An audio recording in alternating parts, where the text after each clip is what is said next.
বেসরকারি শিক্ষা প্রতিষ্ঠানের শিক্ষক নিয়োগ নিয়ে ধোঁয়াশা মোটেই কাটছেই না।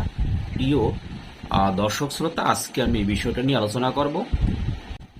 শিক্ষক নিয়োগ প্রত্যাশীরা এখন একটা ধোঁয়াশার মধ্যে জীবন কাটাচ্ছে। কখনো শোনা যাচ্ছে যে 19তম শিক্ষক নিবন্ধন পরীক্ষা হবে, আবার শোনা যাচ্ছে যে না, ওরকম 19তম হবে না, সরাসরি যেহেতু শিক্ষক নিয়োগ তাই হবে একটা সরাসরি পরীক্ষা, যার নাম হতে পারে নবম শিক্ষক নিয়োগ। আসলে নাম যাই হোক, অনেক কিছুই আমরা সংবাদ মাধ্যমে জানতে পেরেছি যে কার্যক্রম এগিয়ে যাচ্ছে। খুব দ্রুতই হয়তো সার্কুলার প্রকাশিত হবে এবং 2-3 মাসের মধ্যেই নিয়োগ সম্পন্ন হবে। সুতরাং এটা নিয়ে আপনাদেরকে টেনশন করার কিছুই নাই। আপনারা আপনাদের প্রস্তুতি নেন। মানবন্টন নিয়ে যদিও কিছু প্রশ্ন আছে যে সাবজেক্টিভ প্লাস জেনারেল 100+100 হবে নাকি 140 বনাম 60 হবে, যেটাই হোক প্রস্তুতির বিকল্প নেই। তাই আপনার প্রস্তুতি এগিয়ে রাখুন।